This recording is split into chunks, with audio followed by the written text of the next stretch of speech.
विचार मंचाच्या समोरील आपण सर्व सन्माननीय महाकारुणिक सम्यक संबुद्ध 12व्या शतकात समतामूलक समाज व्यवस्थेची आधारशिला ठेवणारे महात्मा बसवेश्वर, भगवान महावीर, चारवाक, बहुजनांचे राजे, राजे शिवछत्रपती, स्त्री उद्धारक, क्रांतीबा, आरक्षणाची मुहूर्तमेढ पहिल्यांदा इथं रोवणारे छत्रपती राजर्षी शाहू महाराज, या आरक्षणाला घटनात्मक आयाम दे बोधिसत्व, युगप्रवर्तक, विश्वरत्न डॉक्टर बाबासाहेब आंबेडकर, लोकशाहीर, सत्यशोधक अण्णाभाऊ साठे, बिरसा मुंडा, तंट्या भिल्ल, मा सावित्री, मा रमाई, मा जिजाई, फातिमा बी शेख, अहिल्यादेवी होळकर, जगद्गुरु श्री संत तुकोबाराय, संत सेवालाल, संत तुकडोजी महाराज, संत गाडगे बाबा,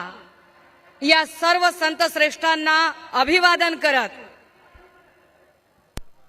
ज्यांनी रक्ताचं पाणी करून आणि हाडाचं काळं करून ही शिवसेना मराठी माणसाच्या हितासाठी घडवली, वाढवली, त्या वंदनीय बाळासाहेबांच्या आशीर्वादाने आणि त्यांच्याच विचारांवर चालणाऱ्या सन्माननीय पक्षप्रमुख उद्धव साहेबांच्या आदेशाने मी आपल्या सगळ्यांच्या समोर आज उभी आहे. आपल्या सगळ्यांना आज अशोका विजयादशमी, धम्मचक्र प्रवर्तन दिन तथा दसऱ्याच्या मनपूर्वक लक्ष शुभेच्छा. मंडळी, मी काहीही बोलण्याच्या आधी 2 ओळी इथे सांगितल्या पाहिजेत. हो कहीं पीड़ पर्वत सी पिघलनी चाहिए, हो कहीं पीड़ पर्वत सी पिघलनी चाहिए, इस हिमालय से फिर से नई गंगा निकलनी चाहिए. अब तो दीवार भी पर्दों की तरह हिलने लगी है, शर्त है कि बुनियाद हिलनी चाहिए. हर गांव, हर नगर, हर डगर, हर शहर, हर गांव, हर नगर, हर शहर, हर डगर, लाश भी हाथ लहराती निकलनी चाहिए. सिर्फ हंगामा खड़ा करना मेरा मकसद नहीं है, मेरी कोशिश है कि ये सूरत बदलनी चाहिए, ये सूरत बदलनी चाहिए. दादा हो, मागच्या दीड महिन्यापासून मी सातत्यानं एक भूमिका मांडते आणि भूमिका मांडते ती महाराष्ट्राच्या हिताची, महाराष्ट्रातल्या तरुणाईच्या हिताची. हा महाराष्ट्र ड्रग्ज मुक्त झाला पाहिजे, हा महाराष्ट्र नशामुक्त झाला पाहिजे. आज विजयादशमीचा दिवस आहे आणि आजच्याच दिवशी सद्गुणांनी दुर्गुणांवर मात करण्याचा दिवस म्हणून एक संकल्प करण्यासाठी म्हणून मी उभी आहे. महाराष्ट्राचा उडता पंजाब होऊ नये ही अपेक्षा घेऊन आम्ही सातत्यानं एक भूमिका मांडण्याचा प्रयत्न करत आहोत. पण काय परिस्थिती आहे, मी आपल्याला जरा आकडेवारी आधी सांगितली पाहिजे आणि पुन्हा बोललो पाहिजे. 10 ऑक्टोबरला नाशिकमध्ये 300 कोटीचा एमडी ड्रगचा साठा सापडला. 16 ऑक्टोबरला सोलापूरमध्ये 16 कोटीचा एमडी ड्रगचा साठा सापडला. 19 ऑक्टोबरला मुंबईमध्ये 71 कोटीचं कोकेन जप्त केलं गेलं. 22 ऑक्टोबरला संभाजीनगरमध्ये 500 कोटीचं कोकेन जप्त केलं गेलं. 23 ऑक्टोबरला मोखाडा जिल्हा पालघरमध्ये पुन्हा ड्रगचा कारखाना सापडला.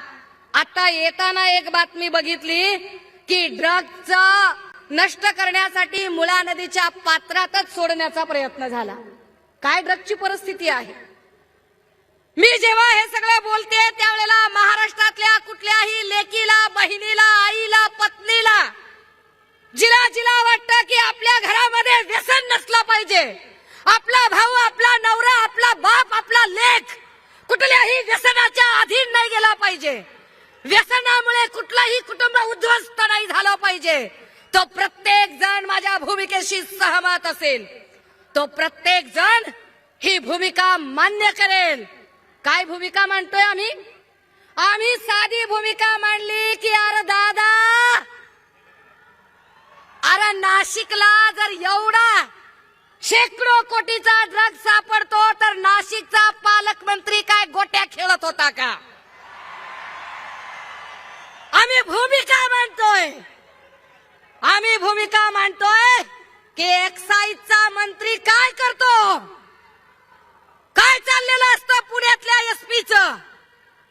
आणि हे सगळे प्रश्न विचारले की मंत्री धमकावतात, घाबरवतात आणि म्हणतात काय, आम्ही तुमच्यावर अब्रू नुकसानीचा दावा करू, आम्ही नोटीस पाठवू, आम्ही हे करू, आम्ही ते करू. मी माध्यमांच्या समोर सांगितलं पाहिजे, 10 दिवसापासून मला नोटीस पाठवली म्हणणारे लोक अंधारातून माझ्याशी मांडिवली करण्याची भाषा करतात.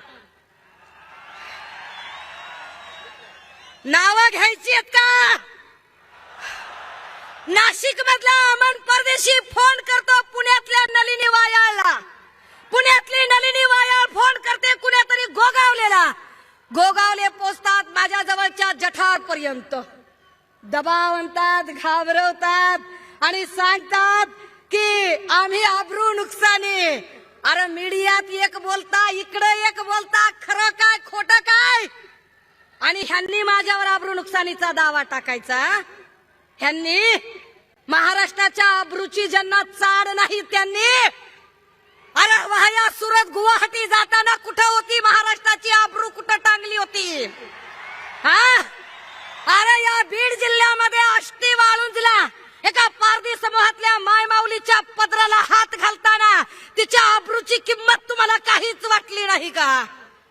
तुम्ही सांगणार अब्रू बद्दल? आमच्या गावाकडे एक म्हण आहे दादा हो, मला नाही आबरून मी कशाला घाबरू. अरे ह्यांना आबरू असेल तर हे बोलतील ना, आणि मग आबरू नुकसानीचे दावे टाकतील ना. बरं त्यातूनही पुढे मग हे धमकावत राहतात. मी प्रश्न विचारते गृहमंत्र्यांना, तर गृहमंत्री देवेंद्रजी पुन्हा दटावतात आणि ते असं सांगतात की आवाज बंद होतील, याव करेन त्याव करेन, मुखवटे बाहेर येतील, ललित पाटील कुणाचा होता? अरे वा, अहो गृहमंत्री साहेब तुम्हाला प्रश्न काय विचारलाय आम्ही? अहो आमच्या पक्षातल्या माणसांवर पण तुम्ही खोटे नाटे गुन्हे करून टाकलंच की त्यांना आत.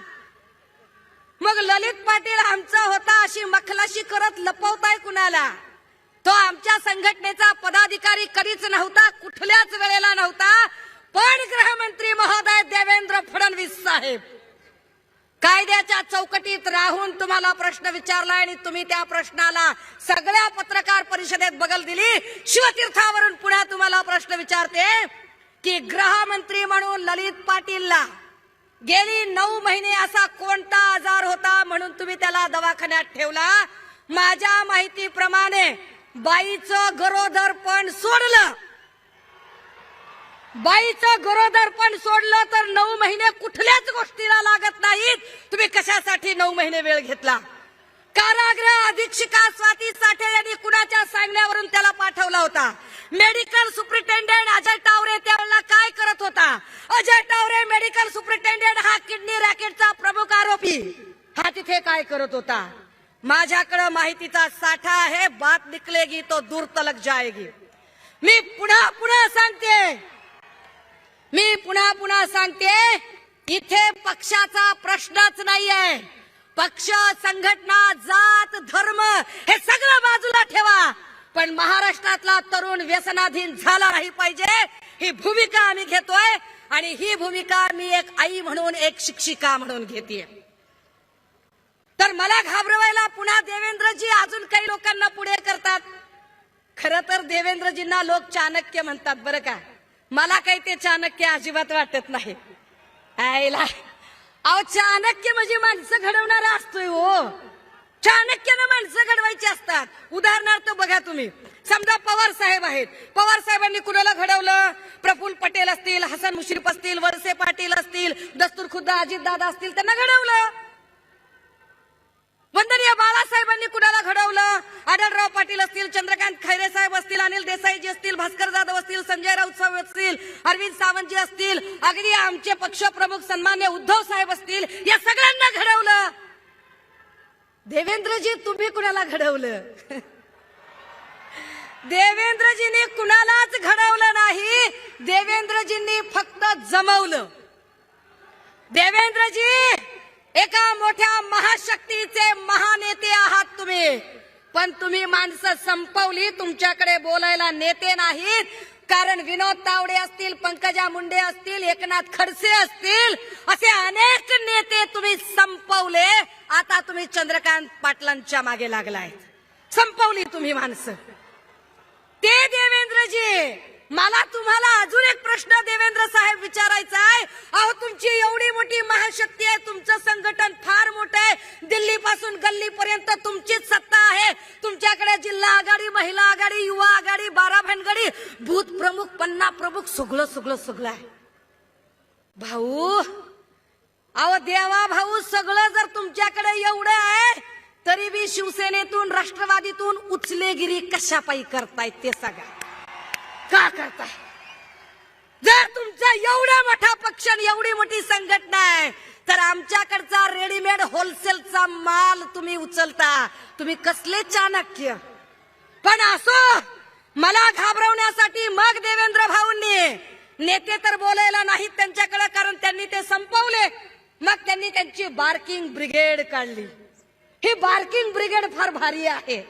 हे असे छो म्हणले की उभे राहतात. या बार्किंग ब्रिगेड मधला एक मराठी पुढे आला आणि म्हणाला, हम उसका महुआ मोइत्रा करेंगे. अरे मला सन्मान वाटला मला महुआ मोइत्रा म्हणल्यावर. परंतु बार्किंग ब्रिगेड मधला हा मराठी माणूस देवेंद्र फडणवीस साहेब, तुम्ही महाराष्ट्र नासवलाय.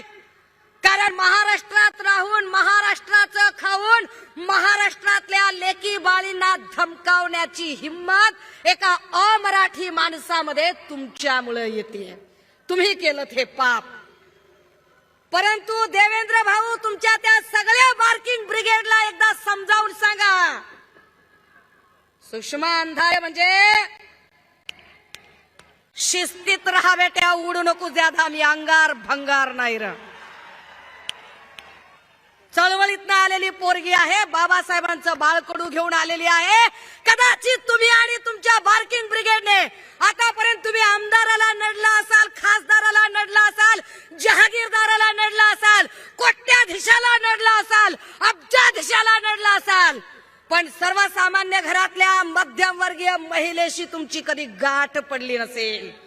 मी सर्वसामान्य वर्गातली मध्यमवर्गीय महिला आहे आणि होय, मी महाराष्ट्रातल्या सगळ्या लेकी बाळींच्या कुटुंबांचा, त्यांचे संसार उद्ध्वस्त होणार नाहीत व्यसनामुळे, म्हणून सन्मान्य पक्षप्रमुखांच्या आदेशाने हा ड्रग्ज मुक्त महाराष्ट्राचा लढा लढेन. देवेंद्र भाऊ, एवढं बोलल्यावर तरी अपेक्षा आहे की गृहमंत्री म्हणून सगळ्या आघाड्यांवर तुम्ही सपशेल फेल ठरलेले आहात. किमान या मुद्द्यावर तरी टोलवाटोलवी न करता, टेनिस बॉल न खेळता तुम्ही सरळ सरळ प्रश्नांची उत्तरं द्याल. माझ्याकडे बोलण्यासारखे अजून खूप मुद्दे आहेत, मात्र अनेक वक्ते माझ्यानंतर बोलणारे आहेत. फक्त एक गोष्ट जाता जाता, की मागच्या वर्षी या मंचावर एक खुर्ची रिकामी होती. ती रिकामी खुर्ची आज सन्माननीय संजय राऊत साहेबांच्या उपस्थितीने इथे चैतन्यमयी झालेली आहे. दादा हो, मागच्या वर्षी आपण राऊत साहेबांच्या आठवणीत गमचे विरकावले होते, गमचे. आज राऊत साहेब असताना एकदा दाखवूया ही राऊत साहेबांच्यासाठी आपण काय आहोत ते. निष्ठेचा वस्तुपाठ असणाऱ्या सन्मान्य संजय राऊत साहेब आणि सन्मान्य पक्षप्रमुख हे सगळेच आमचे आदर्श आहेत. थांबते, रजा घेते. जय महाराष्ट्र.